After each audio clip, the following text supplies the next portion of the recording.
Hello living things! Madaling araw na kayo and we are preparing. This will be a family thrift. Thrift no? Letter F. So let's see kung ano magyayari. Okay, so syempre bago tayo mag-umpisa ng araw, kailangan natin mag-prepare.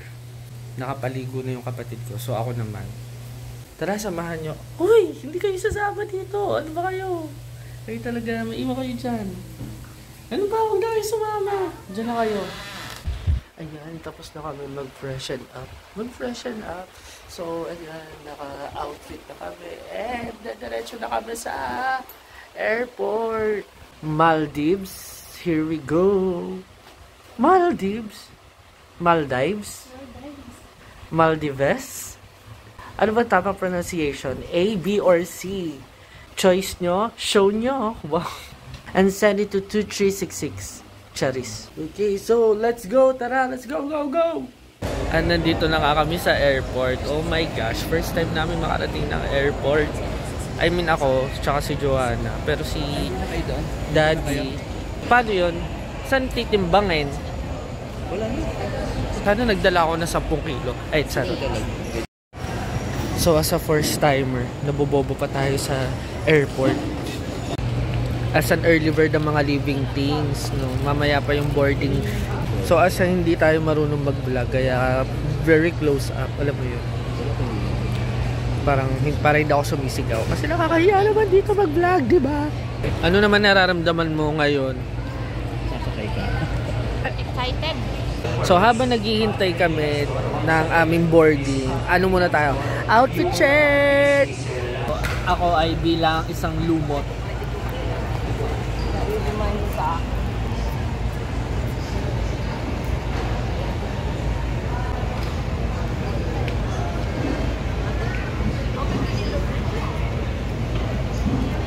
Kami ay magbo-boarding na.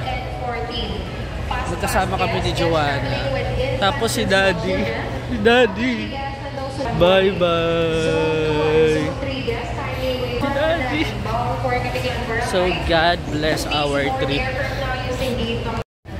Here we go. Ang pangarap namin, New Zealand. New Zealand. Malapit na kami. Pasakay na kami ng Don Aldrin. Pupunta na kami ng 13.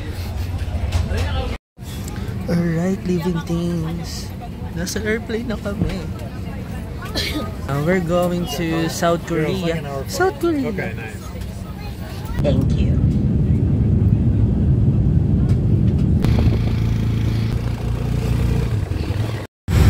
So mga ka-living things, medyo maingay lang, no? Pero eto na nga kami. Moana, pupuntahan ka na namin, Moana. See the lights where the sky is the sea. So we are here na nga sa Kuala Lumpur. Tapos nagka-crave kami sa Filipino food. And then, you know what? Ayan, ay kapresyo na niya kamo yung sa mix and match sa Pilipinas. Ayun. So guess what? Kung nasan kami? Wala lang. So, we are here sa Isla Pantropiko. Oh. Sa Isla Pantropiko, yung kapatid mong pagod na. So, right now, we are living the dream of Mami Nors. Actually, hindi naman niya dream to. Pero, yeah, hindi naman kasama to sa mga dream destinations niya. Pero, she was really excited to go here. Unfortunately, ayun, kaya we are fulfilling na lang. Marami na kami pinagdaanan ngayong araw. At finally, andito na kami sa hotel. Pero di pa namin ako makakapasok kami kasi nga wala sa amin yung authorization letter. Kasi medyo may jet lag pa rin talaga kami. Jet lag! Fun fact, etong lugar na to, naging familiar sa akin to, gawa ng si Mami. Ay, pinapanood palagi yung mga vlogs tungkol sa hotel na to.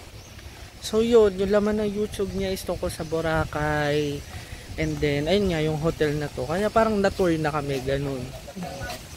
And yes, Mami Nors, we are already here sa Paradise Garden. And we know that you are also in Paradise Garden. Pero mas maganda yung Paradise and Garden kung nasan ka. We love you, Mami Nors. And we miss you so much. Daddy! We miss you, Daddy! Ay, success guys. Hindi na kami hiningan ng authorization letter. Yung mga ID na lang. Yes, solo flight muna tayo ngayon. Kasi may mga jet lag pa mga people. Papahinga ang aking sister and si Daddy Paz. And see how beautiful the sunset is. Wow, English na English. Akala mo talaga nasa Maldives. Akala mo talaga yun, no? Well, medyo nakakasenti siya actually. Kasi originally dapat talaga si Mami Nors tsaka si Daddy Paz ang nandito ngayon sa Boracay. But unfortunately, si Mami ay pumunta na sa mas magandang Boracay. Yan. And ayun yung Boracay with the Lord. Yes.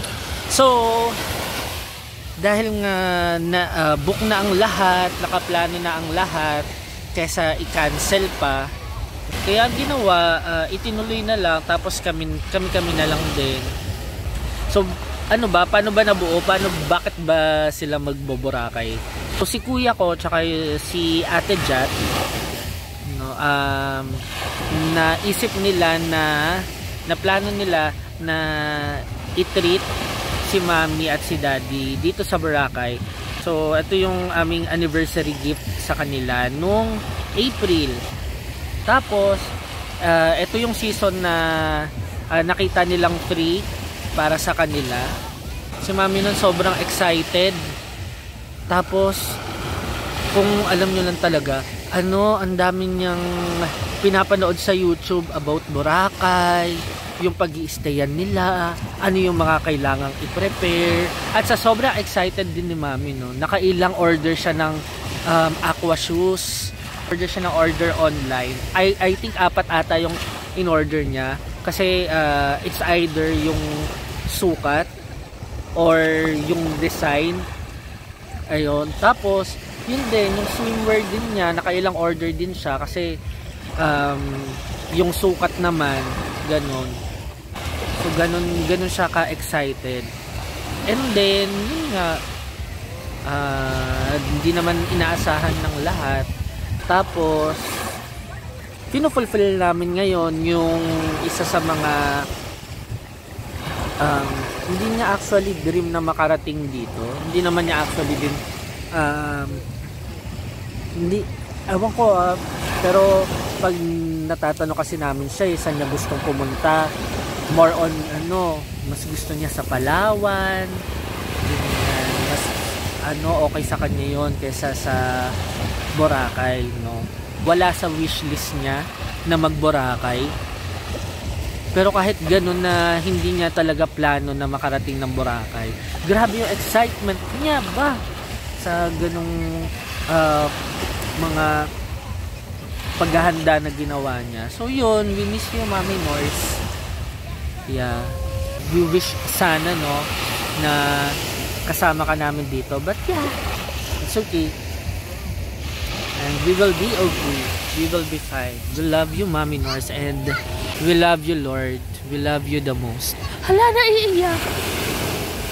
Yeah. Alam ni Lord kung gaano na namin kami si Mami. So, Lord, keep us... Wow, nag-English pa, nabubulot tuloy. Tuloy, no? Keep us strong.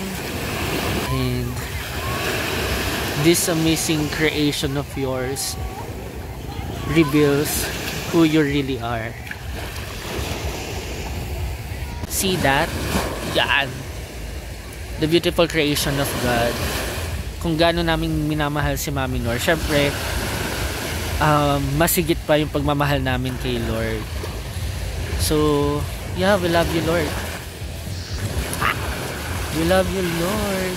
We really love you, Lord.